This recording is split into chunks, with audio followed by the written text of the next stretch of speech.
So good afternoon, everyone. In last few classes, we have discussed this chronic miasms from Roberts. Today is the last chapter we will read from Roberts, a summary, disease classification, a summary. We have many a time, we have referred this chapter during whole of our course, that how important this chapter is, that we have referred it several times. Today we will read it wholly and try to discuss it. So let us summarize the different stigmata. Remembering that we may get all shedding of all the stigmata in their groupings in our patients. This is one of the important line. All the sheddings of all the stigmata in their groupings in our patient, but one stigma will predominate above all.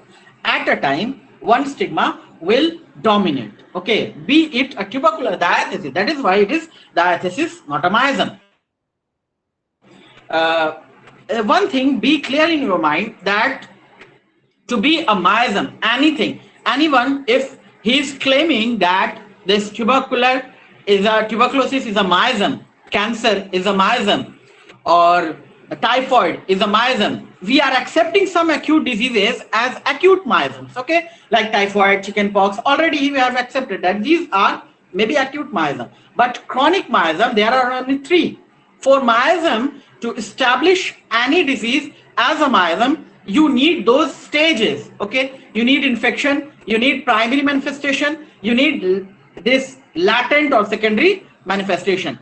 If this tuberculosis, how can it have a primary manifestation, okay? And that primary manifestation is always external, okay? If you are telling that AIDS is a miasm, show me the primary manifestation, then I will accept that this is the miasm. Otherwise, it is better for your own understanding that I am considering this thing as a miasm for better understanding. Okay, be it I am understanding this in this way very much clearly. So I know I need not the help of these another miasms. Okay, people are there who are telling that altogether there are 25 or 26 miasms.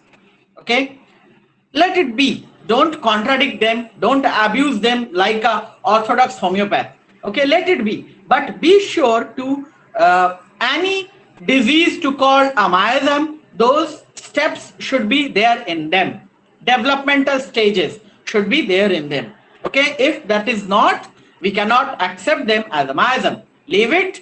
AIDS, we cannot accept tubercular diathesis as a miasm because it is having no inception, stage of inception, no stage of this primary manifestation, no stage of latent, no stage of that secondary. Okay, even in the tubercular, there is a predominant miasm which is present. Okay, underline that. One miasm will predominate. We have told that in tubercular, this is now accepted fact that tubercular may be either psora psychosis, maybe either psora syphilis.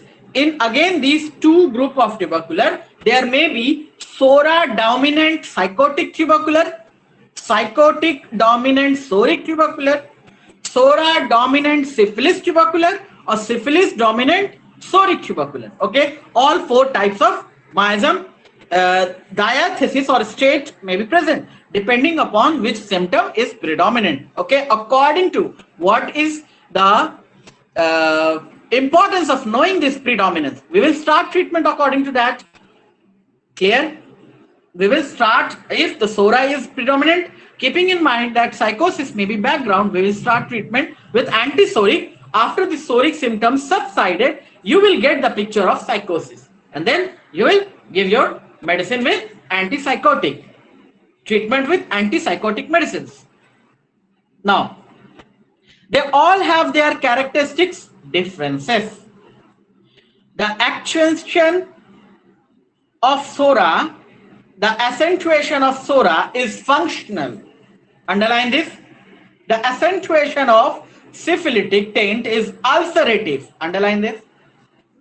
And of the psychosis is infiltration. Underline. Functional, ulcerative, infiltration. Infiltration and deposit. When suppressed, the syphilitic stigma spends itself on the meninges of brain. when suppressed. Underline this. Syphilitic, where it will go? Meninges of the brain, larynx and throat, eyes, bones and periosteum.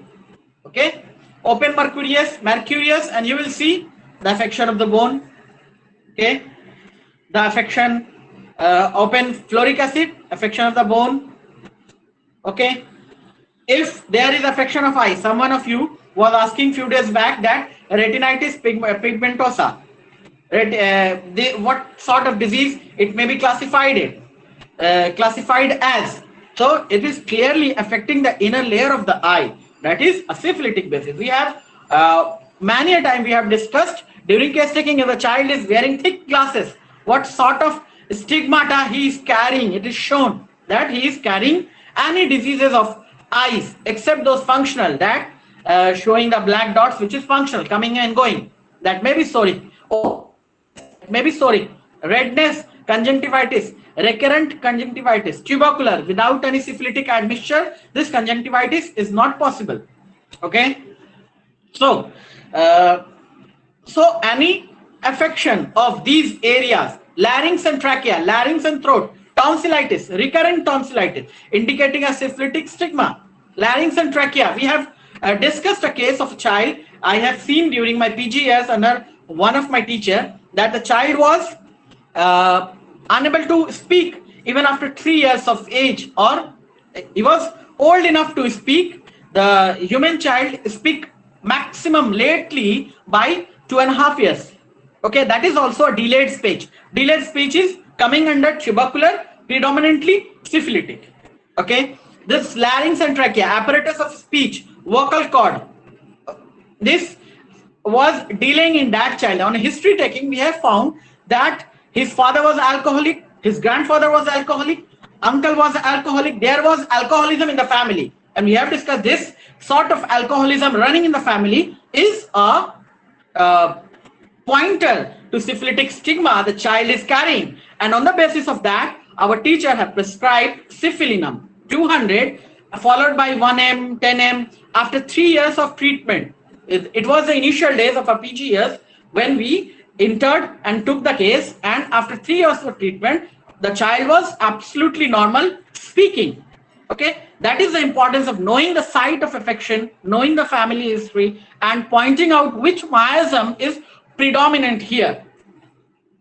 Depending upon that only, the child was prescribed syphilinum. So much strong syphilitic basis was there. Look, if the syphilitic basis is so much strong that it is manifested, if any miasm is so much strong that it is manifested in the present complaint as well as in the history, as well as in the family history, then you should prescribe the predominant medicine of that miasm. Okay, it can be clear with this. See, this is the present complaint of the child, of the patient, present complaint, but he is carrying a load with him. This load, you are able to see this present complaint, you are seeing this, but he is carrying a load of past history. Okay, he is carrying a load of family history, and if you are covering whole, if your medicine is covering all this, it is bound to do the miracle. Okay, it is bound to do the miracle. So coming back to that, larynx and throat, recurrent tonsillitis. Okay, vocal cord nodule, though nodule is deposits, infiltration, but the site of affection is showing that it is syphilitic, but that predominance of infiltration showing that it is psychosis. So psychosis and syphilis is predominant here. Vocal cord, any affection of the vocal cord except the tear by shouting. Okay, that is not syphilitic. That may be coming under the accessory circumstances. Overuse of that. Okay, eyes, bone, meninges and periosteum. Next, Sora spends its action very largely upon the nervous system and nerve centers, producing functional disturbances, which are ameliorated by surface manifestation. Nothing to discuss here. Next, psychosis attacks the internal organ. Psychosis attacks the internal organ. Underline this. Especially pelvic and sexual organ. Think of uterus, think of psychosis. Think of UTI, think of psychosis. Think of ovary affection, fallopian tube affection, think of psychosis. Okay? Pelvic and sexual organs, especially. Internal organs in general, pelvic and sexual organs, especially. Okay? In this stigma, we find the worst form of inflammation, infiltration of these tissue, causing abscesses, hypertrophies. You know the stitch abscesses. Okay? Always of the psychotic base. Hypertrophies, cystic degeneration of ovaries, PCODs. What are these? These are the psychotic manifestation, if not have been caused by external hormones. Okay, if it has been caused by external hormones, where it will go? It will go to artificial diseases. Okay, which cannot be cured by natural